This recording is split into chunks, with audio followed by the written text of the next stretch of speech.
Chapter 7. Ananda, each of these categories of beings is replete with all 12 kinds of upside-down states, just as pressing on one's eye produces a variety of flower-like images. With the inversion of wonderful perfection, the truly pure bright mind becomes glutted with false and random thoughts. Now, as you cultivate towards certification to the samadhi of the Buddha, you will go through 3 gradual stages in order to get rid of the basic cause of these random thoughts. They work in just the way that poisonous honey is removed from a pure vessel that is washed with hot water mixed with the ashes of incense. Afterwards, it can be used to store sweet dew. What are the 3 gradual stages? The first is to correct one's habits by getting rid of the 18 causes. The second is to truly cultivate, to cut out the very essence of karmic offenses. The third is to increase one's vigor, to prevent the manifestation of karma. What are 18 causes? Ananda, the 12 categories of living beings in this world are not complete in themselves, but depend on 4 kinds of eating. That is, eating by portions, eating by contact, eating by thought, and eating by consciousness. Therefore, the Buddha said that all living beings must eat to live. Ananda, all living beings can live if they eat what is sweet, and they will die if they take poison. Beings who seek samadhi should refrain from eating 5 pungent plants of this world. If these 5 are eaten cooked, they increase one's sexual desire. If they are eaten raw, they increase one's anger. Therefore, even if people in this world who eat pungent plants can expound the 12 divisions of the Sutra canon, the gods and immortals of the 10 directions will stay far away from them because they smell so bad. However, after they eat these things, the hungry ghosts will hover around and kiss their lips. Being always in the presence of ghosts, their blessings and virtue dissolve as the days go by, and they experience no lasting benefit. People who eat pungent plants and also cultivate samadhi will not be protected by the Bodhisattvas, gods, immortals, and good spirits of the 10 directions. Therefore, the tremendously powerful demon kings, able to do as they please, will appear in the body of a Buddha and speak Dharma for them, denouncing the prohibitive precepts and praising lust, rage, and delusion. When their lives end, these people will join the retinue of demon kings. When they use up their blessings as demons, they will fall into the unintermittent hell. Ananda, those who cultivate for Bodhi should never eat the 5 pungent plants. This is the first of the gradual stages of cultivation. What is the essence of karmic offenses? Ananda, beings who want to enter samadhi must first firmly uphold the pure precepts. They must sever thoughts of lust, not partake of wine or meat, and eat cooked rather than raw foods. Ananda, if cultivators do not sever lust and killing, it will be impossible for them to transcend the triple realm. You should look upon lustful desire as upon a poisonous snake or a resentful bandit. First, hold to the South-Hero's 4 or 8 parajikas in order to control your physical activity. Then cultivate the Bodhisattva's pure regulations in order to control your mental activity.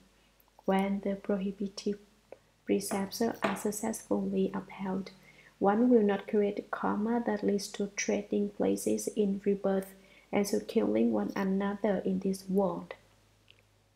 If one does not steal, one will not be indebted, and one will not have to pay back past debts in this world. If people who are pure in this way cultivate samadhi, they will naturally be able to contemplate the extent of the wounds of the 10 directions with the physical body given them by their parents. Without need of the heavenly eye, they will see the Buddhas speaking Dharma and receive in person the sagely instruction. Obtaining spiritual penetrations, they will roam through the 10 directions, gain clarity regarding past lives, and will not encounter difficulties and dangers. This is the second of the gradual stages of cultivation. What is the manifestation of karma? Ananda, such people as these who are pure and who uphold the prohibitive precepts do not have thoughts of greed and lust, and so they do not become dissipated in the pursuit of the six external defiling sense objects.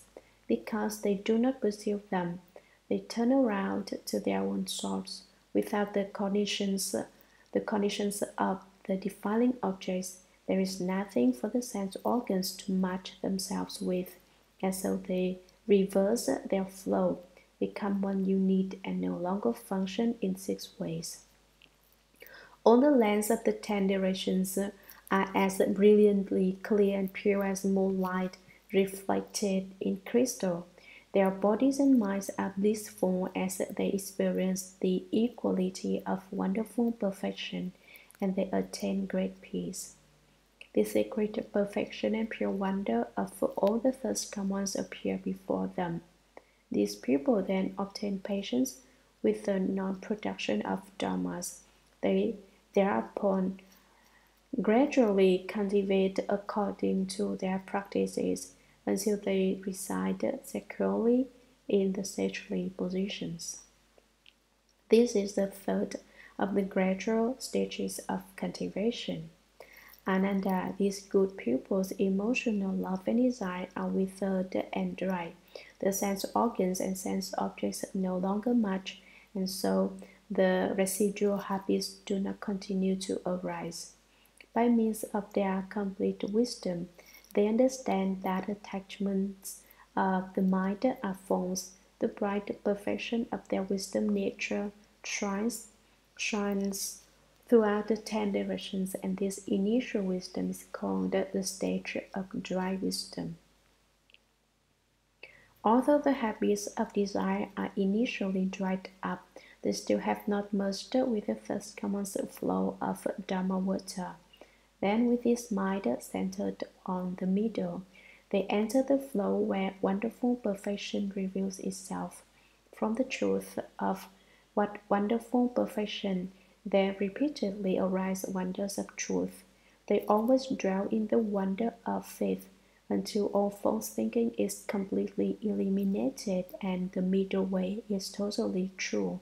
This is called the mind that resides in faith. When true faith is clearly understood, then perfect penetration is total, and the 3 aspects of skandhas, places, and realms are no longer obstructions.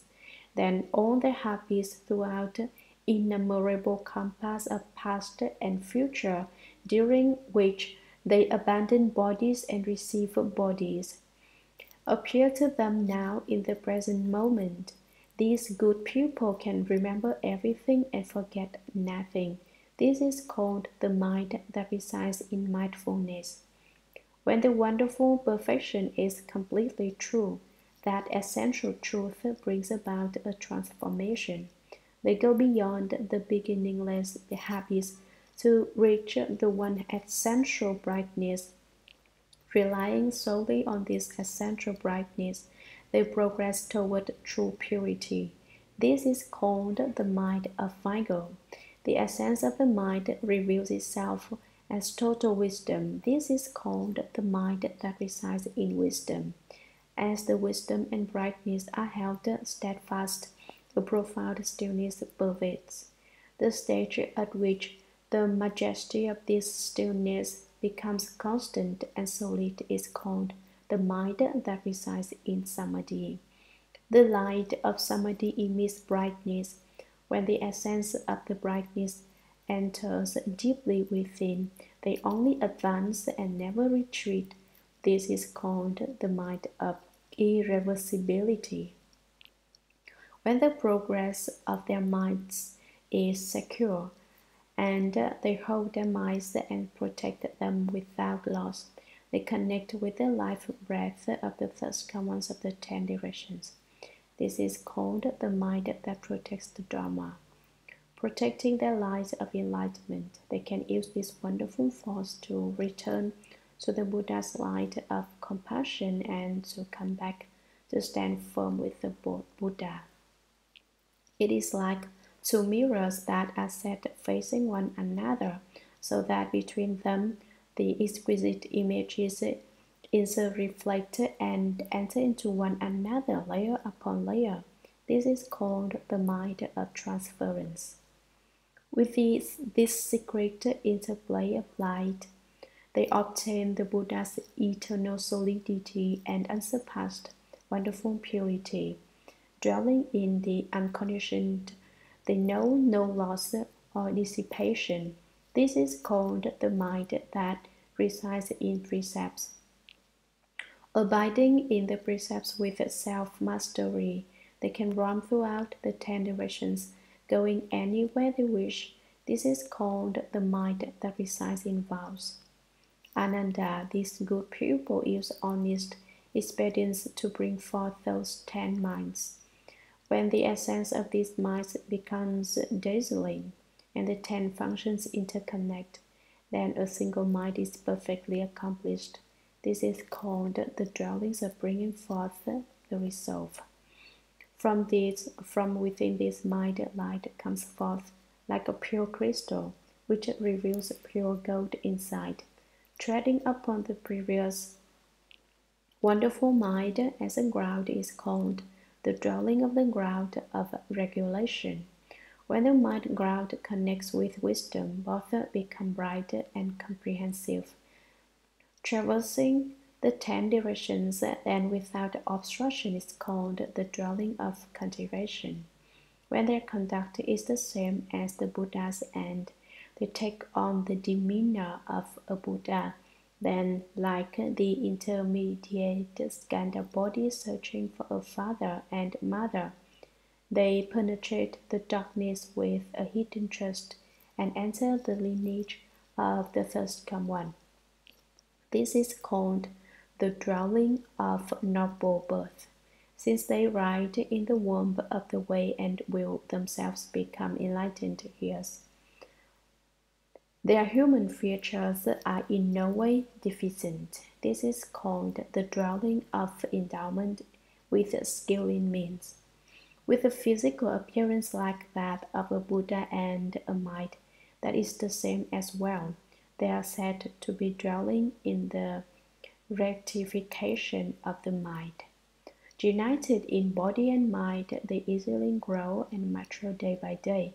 This is called the dwelling of irreversibility. With the efficacious appearance of 10 bodies which are simultaneously perfected, they are said to be at the dwelling of a pure youth. Completely developed, they leave the womb and become sons of the Buddha. This is called the dwelling of a Buddha prince, of a Dharma prince. Reaching the fullness of adulthood, they are like the chosen prince to whom the great king of a country turns over the affairs of state. When this Kshatriya king's eldest son is ceremoniously anointed on the crown of the head, he has reached what is called the dwelling of anointing the crown of the head.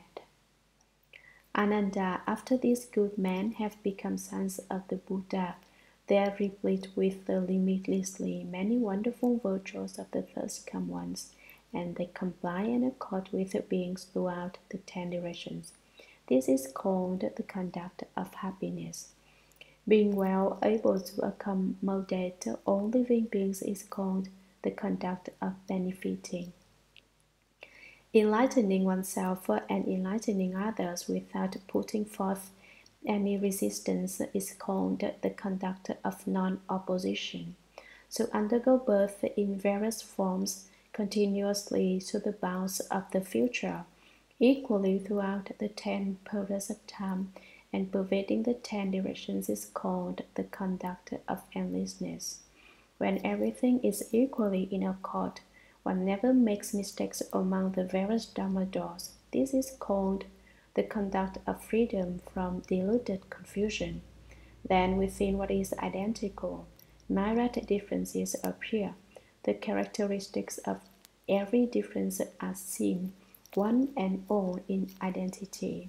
This is called the conduct of wholesome manifestation. This continues until it includes all the dust motes that fill up empty space throughout the 10 directions. In each and every mote of dust there appear the walls of the 10 directions, and yet the appearance of dust motes and the appearance of walls do not interfere with one another. This is called the conduct of non-attachment. Everything that appears before one is the foremost paramita. This is called the conduct of veneration. With such perfect fusion, one can model oneself after all the Buddhas of the 10 directions. This is called the conduct of wholesome Dharma. To then be pure and without outflows in each and every way in the primary truth, which is unconditioned, the essence of the nature. This is called the conduct of true actuality. Ananda, when these good men, replete with spiritual penetrations, have done the Buddha's work, are totally pure and absolutely true, and remain distant from obstacles and calamities, then they take living beings across while casting aside the appearance of taking them across. They transform the unconditioned mind and go toward the path of nirvana. This is called the transference of saving and protecting living beings, while apart from the appearance of living beings. To destroy what should be destroyed and to remain far removed from what should be left behind is called the transference of indestructibility. Fundamental enlightenment is profound indeed, an enlightenment equal to the Buddha's enlightenment. This is called the transference of sameness with all Buddhas. When absolute truth is discovered, one's level is the same as the level of all Buddhas. This is called the transference of reaching all places. Worlds and thus commons include one another without any obstruction. This is called the transference of a treasury of inexhaustible merit and virtue. Since they are identical with the Buddha ground, they create causes which are pure at each and every level. Brilliance emanates from them as they rely on these causes, and they go straight down the path to nirvana. This is called the transference of following in accord with the identity of all good rules. When the true rules are set down, then all living beings in the 10 directions are my own nature. Not a single being is lost as this nature is successfully perfected. This is called the transference or contemplating all living beings equally. All dhammas are themselves apart from all appearances, and yet there is no attachment either to their existence or to separation from them. This is called the transference of the appearance of true suchness. That which is thus is truly obtained, and there is no obstruction throughout the 10 directions. This is called the transference of unfettered liberation. When the virtue of the nature is perfectly accomplished, the boundaries of the Dharma realm are destroyed. This is called the transference of the limitlessness of the Dharma realm. Ananda, when these good men have completely purified these 41 minds, they further accomplish 4 kinds of wonderful, perfect additional practices. When the enlightenment of a Buddha is just about to become a function of his own mind, it is on the verge of emerging but has not yet emerged, and so it can be compared to the point just before wood ignites when it is drilled to produce fire. Therefore, it is called the level of heat. He continues on with his mind, treading where the Buddhas tread, as if relying and yet not. It is as if he were climbing a lofty mountain to the point where his body is in space, but there remains a slight obstruction beneath him. Therefore, it is called the level of the summit. When the mind and the Buddha are two and yet the same, he has well obtained the middle way. He is like someone who endures something when it seems impossible to either hold it in or let it out. Therefore, it is called the level of patience. When numbers are destroyed, there are no such designations as the middle way or as confusion and enlightenment. This is called the level of being first in the world.